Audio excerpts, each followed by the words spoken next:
सभी किसान साथियों को राजेश कटारिया तरफ से नमस्कार। आज भी हमारा स्पेशल विषय होगा। कई मेरे साथियों की चॉइस थी दीमक के बारे में।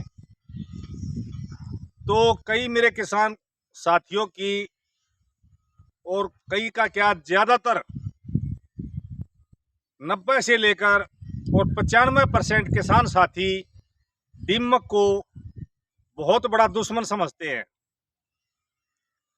दीमक आपके लिए क्या फायदा करता है या नुकसान करता है, इस विषय में आज की वीडियो में चर्चा करेंगे। तो वीडियो में आगे बढ़ने से पहले सभी किसान साथियों से अनुरोध करूंगा, जो भी नए साथी हो चैनल को सब्सक्राइब कर लें और साथ ही साथ बेल आइकन दबा दें। वीडियो अच्छी लगे तो लाइक और शेयर जरूर करें।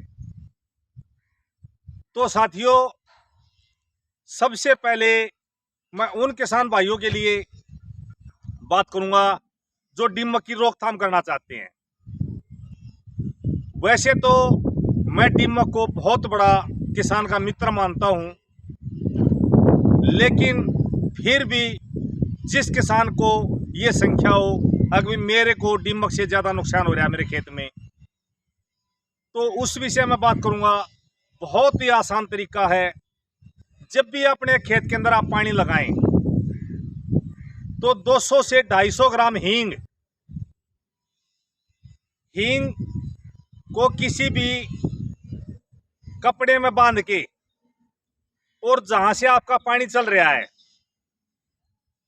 जहां आपका पानी का स्रोत है, वहां कपड़े से बांध के और वहां किसी डंडी गाड़ के, और जहां आपका पानी का स्रोत चल रहा है वो पानी के साथ साथ उसका कुछ अंश पानी के साथ मिलके और आपके खेत में चला जाए, ऐसी जगह पर बांध देना, तो आपके खेत में जो दीमक होगा आपके खेत को छोड़ के चले जाएगा।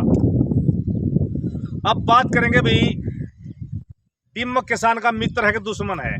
तो मैं आपके सामने 4-5 उदाहरण दूंगा। उसने आपने खुद डिसाइड करना है अगर भाई किसान का दीमक मित्र है या दुश्मन है। तो साथियों, सबसे पहला उदाहरण क्या है। जब भी हम शीशम का पेड़ या नीम का पेड़ देखते हैं तो उसके ऊपर तक, लास्ट चोटी तक आपको दीमक नजर आएगा। तो इस पर चर्चा करने से पहले मैं दीमक के बारे में आपको एक जानकारी और देना चाहता हूं।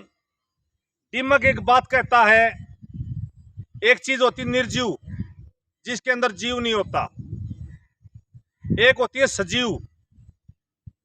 जैसे पेड़ पौधे, इंसान, ये सजीव हैं।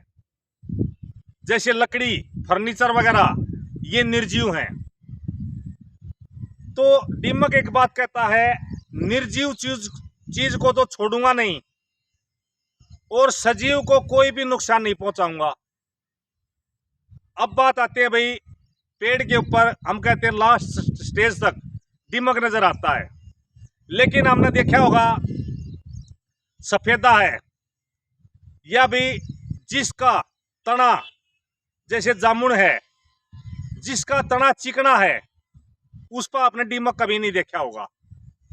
अब इसका कारण क्या है। नीम बहुत ही कड़वा होता है। नीम का रस निकाल के खेत में चलाने के लिए बोलते हैं कि दीमक मर जाएगा, लेकिन वो दीमक नीम की चोटी तक चला जाता है, लास्ट स्टेज तक चला जाता है। कारण क्या होता है। नीम, शीशम या बबूल का पेड़, या जिस पेड़ की जो त्वचा होती है, तने की त्वचा, वो खुरदरी होती है, चारों तरफ की खुरदरी, ऊपर नीचे उबड़ खापड़ होती है वो। तो ऊपरली जो त्वचा खुरदरी होती है वो निर्जीव होती है, इसलिए उसको दीमक ऊपर तक चला जाता है। सफेदा, जामुन, उनकी त्वचा चिकनी होती है, इसलिए उस पर आपने कभी भी दीमक नहीं देखा होगा। सफेदे पर कई बार दीमक आ जाता है। कब आता है। जब वो अपनी त्वचा का ऊपर जो कवर होता है उसको जब वो त्यागता है, उससे पहले उस पर आपको दीमक देखा होगा कभी कभी।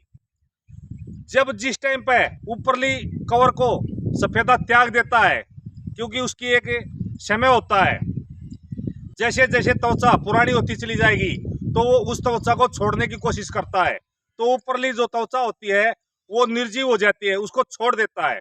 छोड़ने के बाद आपको कभी भी उस पर दीमक नजर नहीं आएगा। दूसरा उदाहरण मैं आपको देता हूं। जैसे हमने कोई भी खेती बो रखी है, जैसे गेहूं की खेती की बात करूं, तो जब भी हम गेहूं के खेत में जाते हैं तो हम खेत के चारों तरफ घूमते हैं, तो हमको किसी भी कोने में या किसी थोड़े बहुत एरिया में हमको दिखाई दे रहे भाई हमारे गेहूं पीले हैं। ये पीले गेहूं क्यों हुए? हमारी संख्या तुरंत वहीं जाएगी। तो जैसे हम गेहूं को उखाड़ के देखते हैं तो वो कभी भी जड़ समेत नहीं आएगा। वो जड़ से थोड़ा ऊपर, जहां उसकी जो जड़ से थोड़ा ऊपर तना शुरू होता है, वहां से वो टूट के आएगा। और तब जब भी हम उसके अंदर देखेंगे तो उसके अंदर दीमक नजर आएगा। तो आपका सिर्फ माइंड वही काम करेगा, मेरा गेहूं तो दीमक ने खत्म कर दिया। लेकिन उसका एक्चुअली पहलू क्या था? ऑरेंज जो पहलू था वो था उसके अंदर जो हमारे सूक्ष्म कीड़े होते हैं, हानिकारक कीट जैसे नीमाटोड वगैरह, वो उसकी जो नई जड़ें होती हैं, नई जड़ों को जैसे जैसे जो नई जड़ें निकलती है, विकसित होती हैं, वो सफेद रूट जोन जिसको हम बोलते हैं, वो बिल्कुल बारीक जड़ें होती है, उसके अंदर नीमाटोड घुस जाता है। जैसे उसके अंदर नीमाटोड घुसा, उसकी धीरे धीरे जड़ों को का जो रस होता है उसको चूसना शुरू कर देता है, और वो जड़ें धीरे धीरे करके निर्जीव हो जाती है, और वो हमको पौधा हरा दिखाई देता है, क्योंकि सर्दी के समय में पौधा एकदम से नहीं सूखता है। तो उसको दीमक को तब पता लग जाता है भाई ये पौधा निर्जीव हो चुका है, और हमारी नजरों में पौधा सजीव है, इसलिए वहां पर दीमक अपना काम शुरू कर देता है। दीमक क्या करता है? दीमक खाद बनाने का काम करता है आपके खेत में। जितना भी, अगर बाग वाला कोई भी किसान है, जो भी उसको कटाई छटाई जो भी कुछ करके उसको खेत के अंदर डालता है, तो अगर उसके खेत के अंदर दीमक है तो कुछ टाइम के बाद वो उस पूरे खरपतवार को या पूरी टहनियों को, जो भी वेस्ट था, उसको सभी को खाद बनाने का काम करता है। इसलिए किसान का बहुत बड़ा मित्र होता है दीमक। एक उदाहरण और देना चाहता हूं मैं आपको। जब भी हम गेहूं का खेत हमने लगा रखा है, तो उस गेहूं के खेत में आपको दीमक ज्यादा नजर आता है, तो उस खेत में आप जगह जगह पर कोई भी बांस वगैरह या कोई किसी लकड़ी 20-20, 25-25 फीट पे लकड़ी गाड़ देना।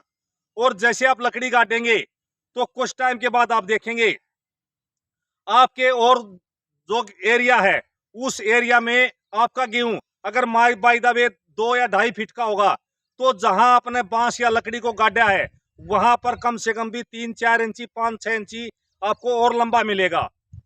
उसका कारण क्या होता है? वो लंबा क्यों है? क्योंकि वहां जो आपने लकड़ी गाड़ी, उस लकड़ी में दीमक ने अपना घर बना लिया। उस लकड़ी को धीरे धीरे दीमक खाना शुरू कर देता है, और वो दीमक मिट्टी के साथ साथ उस लकड़ी को खाता है, और वो जितने भी उसके अंदर जो न्यूट्रेंट अवेलेबल होते हैं, वो चारों तरफ से न्यूट्रेंट वहां इकट्ठा कर देता है। उस न्यूट्रेंट के कारण वहां पर वो जो हमारी फसल है, वो फसल और फसल से ज्यादा आपको हाइट भी नजर मिलेगी, वो हष्ट पुष्ट भी मिलेगी और निरोगी भी मिलेगी। अगर दीमक नुकसान करता होता तो उस जगह पर आपका गेहूं हल्का होता। तो ये साथियों कुछ उदाहरण थे, बाकी दीमक के बारे में कई मिथ और भी हैं, तो वीडियो लंबी हो जाएगी। मेन टॉपिक यही था।